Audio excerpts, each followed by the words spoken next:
Hi everyone, it's Glenn and welcome back. We're going to focus on Revelation chapter 13 right now. So if you do have a Bible, if you can open to Revelation chapter 13, we're going to go verse 5. That's where we're going to start.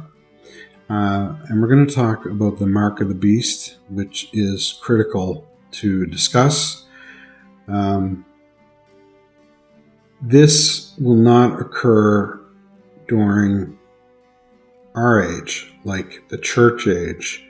This will be post-rapture, when the church is gone. So, Revelation chapter 13, verse 5, "And the beast was given a mouth uttering haughty and blasphemous words, and it was allowed to exercise authority for 42 months. It opened its mouth to utter blasphemies against God, blaspheming his name and his dwelling, that is, those who dwell in heaven. Also, it was allowed to make war on the saints and to conquer them. And authority was given it over every tribe and people and language and nation. And all who dwell on the earth will worship it. Everyone whose name has not been written before the foundation of the world in the book of life of the Lamb who was slain. If anyone has an ear, let him hear." So the beast is going to make war against the saints. And you can see where this is going even now, today. If you want to know if Jesus is the truth, look at how the world hates Jesus. And that should give you a clue that Jesus is true and real. Because the world hates Jesus for no reason whatsoever. And Satan is God of this world, with a small g, and that's why Jesus is attacked so much, and his followers, because Satan doesn't want you to know the truth so that you can go to hell. Okay, so with this one, the beast is going to be blaspheming God, and he's going to make war with the saints. After the rapture happens, people will turn to Jesus. Not everyone, but there will be people that will turn to Jesus. They will know what's going on. Unfortunately, they missed the rapture. So if this is you watching right now and you haven't received Jesus, don't be one of these people, because after the rapture, it is going to turn into hell on earth. It's going to be horrific what goes on. And you do not want to be around during the time after the rapture of the church. So, he will make war against the saints, and it says, everyone whose name was not written before the foundation of the world in the book of life of the Lamb who was slain. If anyone has an ear, let him hear. Because in the tribulation period, you will have to endure to be saved. It's not the same as right now with grace. You will have to endure, and you'll see where we're going with this in a moment.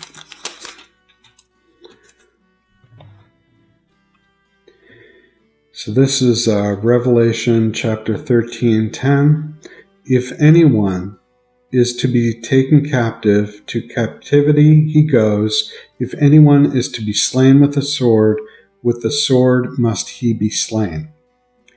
He is a call for the endurance and faith of the saints. So right there, endure. So this is after the rapture. This is what comes pretty much, it starts pretty much after the rapture. So again, If anyone is to be taken captive, to captivity he goes. If anyone is to be slain with the sword must he be slain. Here is a call for endurance and faith of the saints. So these are the people that come to Christ after the rapture, the tribulation saints. And I know it hasn't happened yet, but I believe that when God called me in 2008, that a lot of my message is for the tribulation saints. Here I am in 2020, and I am rooting for the tribulation saints. And I believe that's why God gave me the message in 2009. The alien UFO phenomenon will be used to explain the rapture to non-believers. That's not for us, because we'll be gone in the rapture.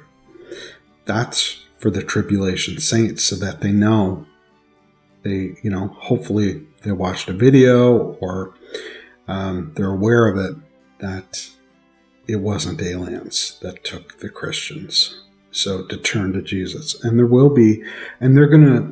going to be a lie, I believe as well, that they can't be saved because they missed the rapture. They can still be saved, but it's just not as easy. Not that it's easy now. Jesus paid with his blood in full, but it's going to be brutal.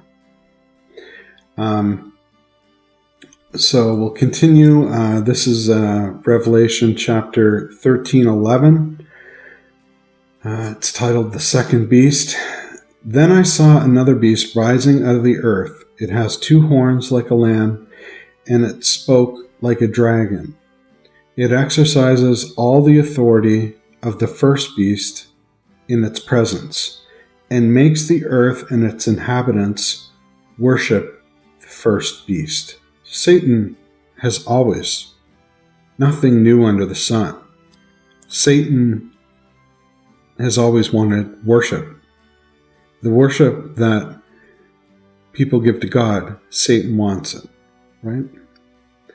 And Satan said, I will make myself like the Most High. There's only one God, and Satan's not it.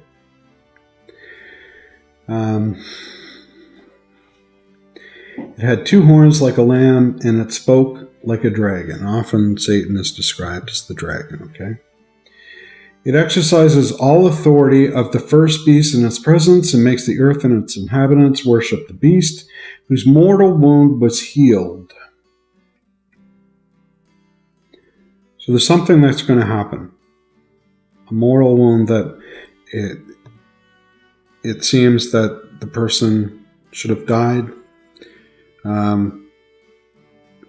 but they haven't. And then they're really going to worship the beast after that. All right. It performs great signs, even making fire come down from heaven to the earth in front of people. So this will be amazing, that if you're there and you didn't know Jesus, you could certainly be deceived.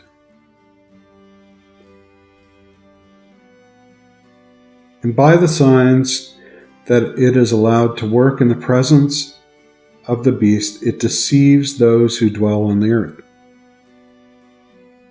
telling them to make an image for the beast that was wounded by the sword and yet live. Now, sword can be bullet as well. So they obviously didn't have guns during biblical times, so sword can mean bullet. I believe it's being shot down with a bullet. And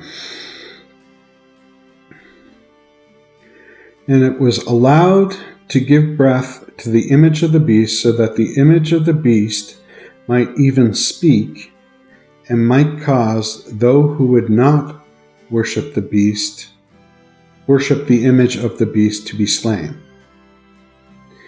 Now, this next part is critical. because with the mark of the beast, those who take the mark are immediately damned. So Revelation 13:16. Also it causes all, both small and great, both rich and poor, both free and slave, to be marked on the right hand or the forehead, so that no one can buy or sell unless he has the mark, that is, the name of the beast or the number of its name. This calls for wisdom. Let the one who has understanding calculate the number of the beast, for it is the number of a man, and his number is 666. So, there's been many speculations on the identity of the Antichrist. We can't say for sure because we don't know. He won't be revealed until after the rapture. I don't think we can know for sure who it is. But I will say one thing, and I've never had a good feeling about this individual. And I definitely keep your eye on. Now, if we go to Revelation chapter 14, verse 9, it says the consequences of taking the mark. That's why you never take the mark. The tribulation saints, they're going to force them to worship the beast, to take the mark. And if they refuse to, they will be killed. So it's better to be killed than go to hell, the lake of fire for all eternity. And this is what it says here.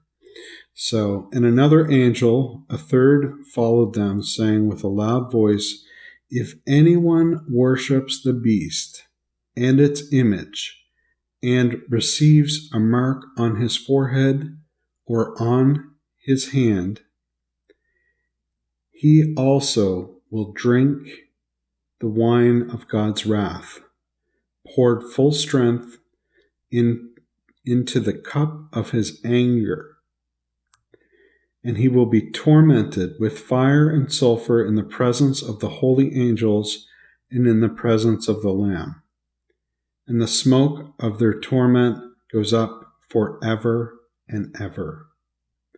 And they have no rest, day or night, these worshippers of the beast and its image, and whoever receives the mark of its name. So once a person takes the mark, there is no turning back. And believe it or not, I mentioned this in another video. I've heard a pastor in the States saying that you could cut your arm off or whatever.